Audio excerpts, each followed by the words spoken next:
جناب ایک بار پھر آپ کو میں خوش آمدید کہتا ہوں۔ رمضان پاکستان کی خصوصی براہ راست نشریات پی ٹی وی ہوم پر آپ دیکھ رہے ہیں 1447 ہجری سن 2026 اور میں ہوں آپ کا میزبان جنید اقبال۔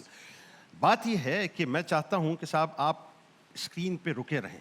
ویسے تو مجھے یقین ہے کہ انشاءاللہ آپ کہیں نہیں جائیں گے، لیکن رکے اس لیے رہیں کہ یہ روزہ صرف فاقے کا نام نہیں ہے، بھوکا اور پیاسا رہنے کا نام نہیں ہے، اس کے بہت سے مقاصد ہیں جس پر انشاءاللہ آج علم کے موتی ہم جید علماء کرام سے سمجھیں گے۔ پہلی شخصیت آپ کے ہمارے ہم سب کے انتہائی قابل احترام ممتاز عالم دین، بہت ہی خوبصورت گفتگو کرتے ہیں، جناب مفتی نور رحمانی صاحب موجود ہیں، آپ کو خوش آمدید، السلام علیکم۔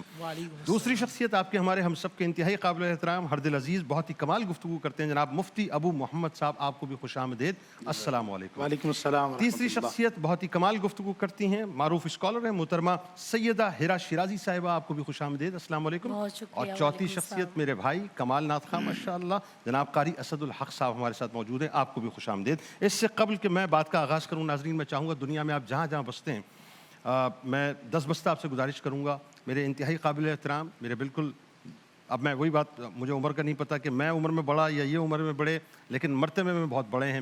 مفتی ابو محمد صاحب کے والد گرامی بس کچھ عرصے پہلے اس دنیا سے تشریف لے گئے، ان کے لیے خاص طور پہ دعا کیجیے گا، ایک مرتبہ درود پاک، ایک مرتبہ سورہ فاتحہ، 3 مرتبہ سورہ اخلاص، پھر درود پاک پڑھ کے ان کو ایصال کیجیے گا اور ان کے درجات کی بلندی کے لیے دعا کیجیے گا۔ اللہ تبارک و تعالیٰ کل بروز محشر ان کو سرکار مدینہ صلی اللہ علیہ وآلہ وسلم کی شفاعت نصیب فرمائے۔ آمین یا رب العالمین۔ اچھا، میں آغاز کرنا چاہ رہا ہوں مفتی صاحب آپ سے، اور آغاز یوں کرنا چاہ رہا ہوں چونکہ آپ کا شعبہ صرف یہ نہیں ہے جو ہم دیکھ رہے ہیں، آپ کا ایک شعبہ ہمیں پتہ ہے وہ ہے حکمت کا۔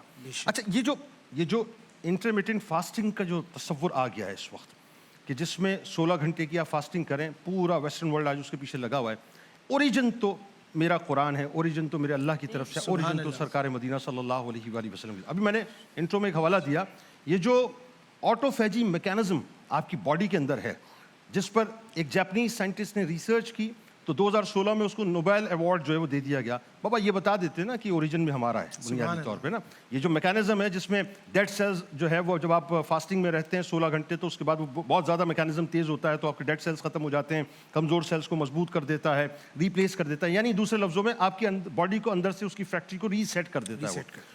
تو یہ جو آٹوفیجی سسٹم اللہ تعالیٰ نے آپ کو دیا ہے اور فاسٹنگ کے ذریعے سے یہ میکینزم ایکٹیو ہوتا ہے، اس پہ ذرا حکمت کے پوائنٹ آف ویو سے لوگوں کو بتائیں کہ کیسے جو ہے وہ روزے کو ہمیں اس کا اہتمام کرنا چاہیے۔ ماشاءاللہ۔ نحمده ونصلي على رسوله الكريم اما بعد فاعوذ بالله من الشيطان الرجيم بسم الله الرحمن الرحيم قال رسول الله صلى الله عليه وآله وسلم صوموا تصيحوا صدق اللہ العظیم و صدق رسولہ النبی الکریم الامین الرؤوف الرحیم۔ تمام تعریفیں اللہ سبحانہ و تعالیٰ کے لیے اور درود و سلام اللہ کے رسول، ہم سب کے آقا، ہم سب کے مولا تاجدار مدینہ حضور محمد رسول اللہ صلی اللہ علیہ وآلہ وسلم۔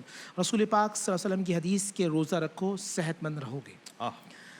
روزہ رکھنے کے فوائد بحیثیت ایک حکیم میں دیکھتا ہوں تو انسانی معدہ جو میٹابولزم ہوتا ہے وہ انتہائی اسٹرانگ ہو جاتا ہے، اور جو فاضل مادے ہوتے ہیں جو کبھی السر میں اور کبھی آگے جا کے وہ معدے کے کینسر کو ڈیولپ کرتے ہیں، وہ مادے ڈیڈ ہو جاتے ہیں، ڈی ٹاکسیفائی کر دیتا ہے۔ بالکل صحیح۔ سب سے دوسرا بہترین چیز یہ ہوتی ہے جو آپ سن رہے ہیں اکثر پاکستان کے اندر فیٹی لیور ہو جاتا ہے، جگر کے ارد گرد جو ہے فاضل چربی جمع ہو جاتی ہے۔ جب آپ رسول پاک صلی اللہ علیہ وسلم کے بتائے ہوئے طریقے جو رسول اللہ صلی اللہ علیہ وسلم جو کیلوریز صبح استعمال کرتے تھے، میں نے بحیثیت حکیم ریسرچ کی، نبی علیہ الصلوۃ والسلام کی اگر بتائے ہوئے طریقے اور سنت کے مطابق اگر کیلوریز آپ استعمال کریں گے، آپ ایک تو سدا بھار جوان بھی رہیں گے، سبحان اللہ، آپ کا معدہ آئلنگ ہو جائے گی، جسے ہم کہتے ہیں نا کسی گاڑی انجن اوور آل ہو جائے گا، انجن اوور آل جو ہے نا سیٹ ہو جائے گی، بڑا زبردست استعمال کیا، فیکٹری سیٹ ہو جائے گی، یہ کہیں ہاں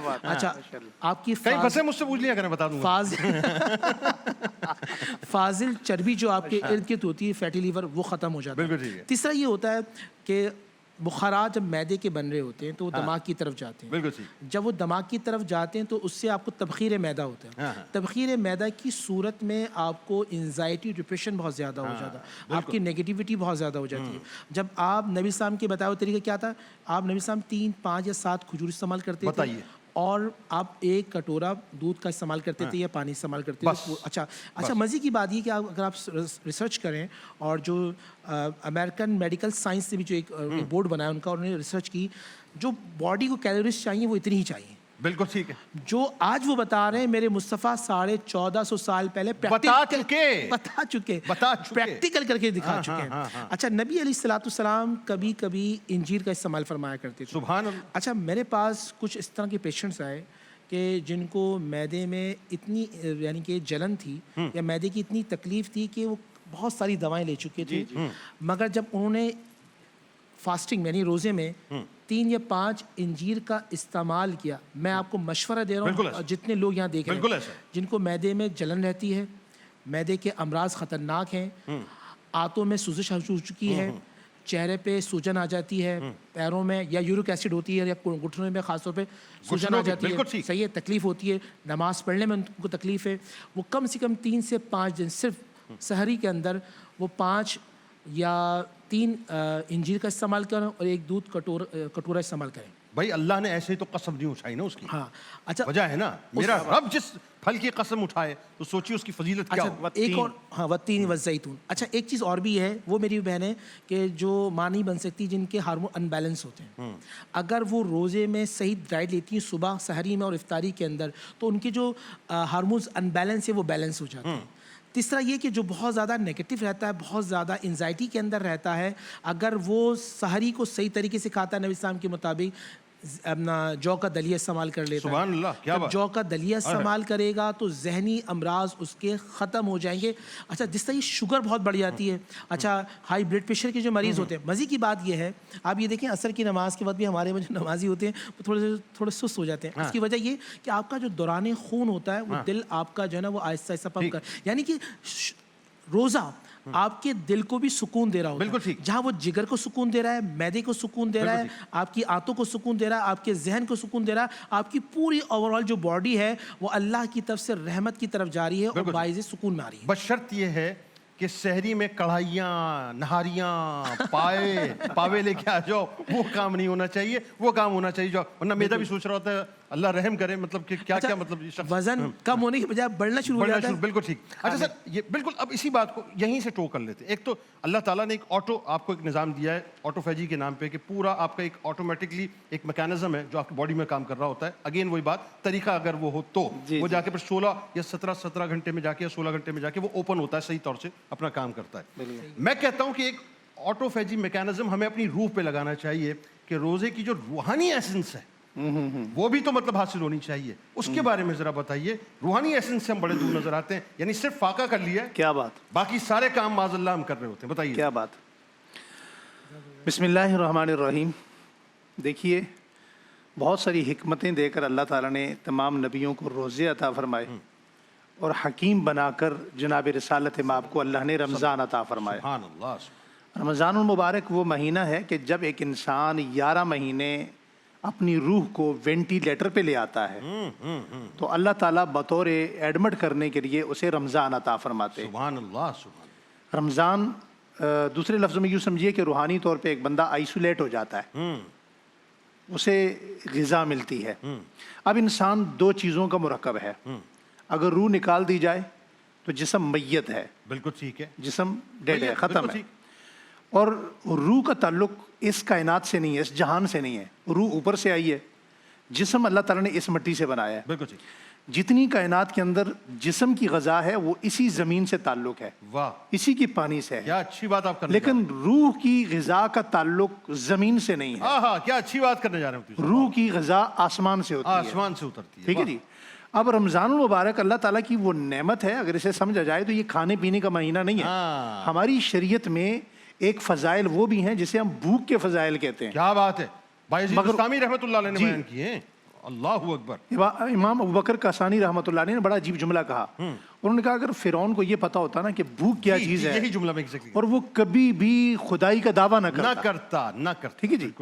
تو اللہ جل شانہ نے اپنے بہت خاص فضل اور کرم کے ساتھ اس امت کو رمضان عطا فرمایا تاکہ اس کی روح بھی صحت یاب ہو سکے. اللہ. اب ہماری روح اتنی بیمار ہے, اتنی کمزور ہے کہ پورا سال ہم جتنی غذا دیتے ہیں وہ جسم کو دیتے ہیں.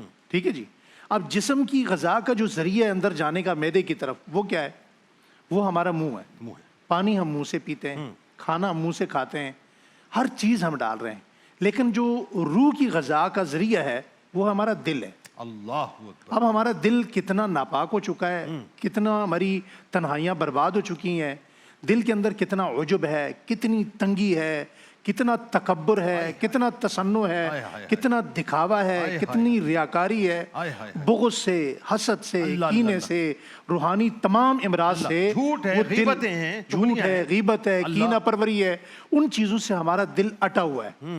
اگر بڑی پیاری مثال دی یہاں پر ہمارے شیخ زین العابدین رحمۃ اللہ علیہ نے, انہوں نے بڑا پیارا جملہ کہا کہ اگر کسی انسان کے دل کو نکال کر کسی اوپن جگہ پر رکھ دیا جائے تو اس کے اندر جو اس کے برے جذبات ہیں وہ اتنے زیادہ ہیں کہ اس کی بدبو سے علاقے میں اتنا تعفن ہو کہ شاید لوگ مرنا شروع ہو جائیں. اللہ اکبر. اللہ کے رسول صلی اللہ علیہ وسلم نے دنیا میں آ کر جو سب سے پہلی محنت فرمائی وہ اجسام پر نہیں, وہ قلوب پر تھی, قلوب پر, سبحان اللہ. وہ روح پر تھی. اور ہم دعا ان بھی کی یہی روحوں کرتے کو, ہیں, جی, یا ان کی مقلب القلوب, جی جی ان کی دلوں کو بدلنے والے. ان کی تنہائیوں کو اللہ تعالیٰ نے پاک فرمایا. اور تنہائیوں کو پاک کرنے کے اعتبار سے میں ایک حدیث سنانا چاہوں گا آپ کو. مدینہ منورہ میں رات کی تاریکی میں ام المؤمنین حضرت عائشہ صدیقہ رضی اللہ تعالیٰ عنہا اٹھ کر اپنے بابا کے دروازے پر جاتی ہیں. اللہ دروازہ کھٹکھٹاتی ہیں تو سیدنا صدیق اکبر اٹھ کر پوچھتے ہیں کہ عائشہ کہیں رسول اللہ تم سے ناراض تو نہیں ہے؟ میں مختصر کر رہا ہوں. فرمایا نہیں ایسی بات نہیں ہے, لیکن میں آپ کو خبر دینے آئی ہوں. کہا کیا خبر ہے؟ کہا حضور روتے ہوئے گھر سے نکلیں مگر حضور نہ جانے کہاں گئے ہیں. میں نے پیچھے جانا چاہا تو مکانک عائشہ کہہ کر مجھے روک دیا. آپ پتہ کیجئے. سیدنا صدیق اکبر مزاج شناس رسول تھے, مشکیزہ اٹھایا چل دیے. فرمایا بابا جان آپ کیسے تلاش کریں گے, اتنا اندھیرا ہے رات کا. فرمایا میں جب بھی حضور کو تلاش کرتا ہوں میں حضور کی خوشبو سے تلاش کرتا ہوں. آپ باغ ابو طلحہ میں پہنچے, حضور ٹیک لگائے بیٹھے ہیں کھجور سے اور رو رہے ہیں. پانی پیش کیا, ہاتھ دھوئے, 3 چلو پانی پیا. اس کے بعد کیا فرمایا؟ فرمایا یا رسول اللہ آپ کیوں پریشان ہیں؟ فرمایا آج جبرائیل میرے پاس آئے تھے اور جبرائیل نے مجھے خبر دی یا رسول اللہ آپ کی امت پر ایک ایسا وقت آنے لگا ہے کہ جس وقت آپ کی امت کے دل مردہ ہو جائیں گے. فرمایا یا رسول اللہ کیوں؟ فرمایا ہاتھ اٹھائیں گے دعا قبول نہیں ہوگی, آنکھوں میں آنسو نہیں آئیں گے. یا رسول اللہ وجہ کیا ہوگی؟ فرمایا تنہائیاں ناپاک ہوں گی. فرمایا تنہائیوں کو پاک کرنے کا کیا طریقہ؟ فرمایا تنہائیوں کو پاک کرنے کا ایک ہی طریقہ ہے کہ تقوی اختیار کریں اور اپنے دلوں کو صاف کریں. اور یہ روزہ اس کا جو بیسک پرپس ہے وہ لعلکم تتقون ہے, یہی ہے بنیادی طور پہ کہ ہم تقوی کی طرف چلے جائیں. اچھا اب آئیے ذرا محترمہ یہ بتائیے کہ ہمارے یہاں وہی بات, اب میں اس بات کو تھوڑا سا کمبو اگر اس کو میں کر لوں کہ ایک تو جسم کی غذا ظاہر ہے ہمیں اس کو سمجھنا ہے اور ایک روح کی غذا اس کو سمجھنا ہے. روزہ ایکچولی ڈھال ہے, سرکار علیہ السلام نے فرمایا, حدیث پاک کا مفہوم. اور میں یہ سمجھتا ہوں کہ یہ ڈھال صرف جو ہے نا وہ جسمانی نہیں ہے, یہ روحانی بھی ڈھال ہے اور یہ آخرت کی بھی ڈھال ہے. اس ڈھال کو ہم نے لگتا ہے کہ اپنے گناہوں کی وجہ سے پھاڑ دیا, چیر دیا. کیا کہیں گی اس بارے میں کہ ہم کیسے پروٹیکٹ کریں, مطلب اس ڈھال کو پہلے تو ہم پروٹیکٹ کریں پھر جا کے وہ ڈھال ہمیں پروٹیکٹ کرے, بتائیے ذرا. اعوذ باللہ من الشیطان الرجیم, بسم اللہ الرحمن الرحیم. جب رمضان المبارک کی بات ہوتی ہے تو رمضان کے معنی کسی چیز کا جل جانا. ہم 360 دن ہوتے ہیں ایک سال میں, اور یہ جو 30 دن ہوتے ہیں ان 30 دنوں میں 330 دن کے گناہ اللہ ہمارے معاف کر رہا ہوتا ہے. اللہ وہ 330 دن تک جو ہم گناہ کرتے رہتے ہیں. یعنی جب بھوک لگتی ہے تو ایک آگ جلتی ہے, پیاس لگتی ہے تو ایک آگ جلتی ہے, اور 29ویں روزے تک روزہ رکھنے والے کو پروردگار عالم ایسے پاک کر دیتا ہے جیسے کہ انسان پیدا ہوتا ہے, دنیا میں آتا ہے, اپنی ماں کے پیٹ سے جو ہے وہ آغاز کرتا ہے دنیا کا اور آتا ہے اس کائنات میں. اور اس رمضان کے اندر یعنی کتنی بڑی پروردگار عالم کی جانب سے ہمارے لیے سعادت ہے کہ جو ہے وہ فرض 70 کے برابر ہو جاتا ہے, نفل جو ہے وہ فرض کے برابر ہو جاتا ہے. امام علی علیہ السلام کا فرمان عالی شان ہے کہ آپ ارشاد فرماتے ہیں کہ فرض اور نفل برابر نہیں ہو سکتے. یعنی اگر ایک روزہ اگر کوئی چھوڑے, فرض روزہ چھوڑے اور قیامت تک نفل روزے رکھتا رہے تو فرض ایک روزے کا بدلہ نہیں دے سکتا. کوئی انسان ایک فرض نماز, یہ فرض کی طاقت ہے, لیکن اس رمضان میں آپ دیکھیں 70 کے برابر ہو رہا ہے اور نفل فرض کے برابر ہو رہا ہے. کوئی ایک روزہ چھوڑے تو امام علی علیہ السلام فرماتے ہیں قیامت تک اگر نفل روزے رکھتا رہے اور ایک روزے کا بدلہ نہیں دے سکتا, اور ایک فرض نماز چھوڑے اور قیامت تک اگر نفل نماز پڑھتا رہے تو وہ ایک نماز کا ایک سجدے کے برابر نہیں ہو سکتا. یہ فرض کی طاقت ہے. تو اگر اور نبی کریم صلی اللہ علیہ وآلہ وسلم, احمد مجتبیٰ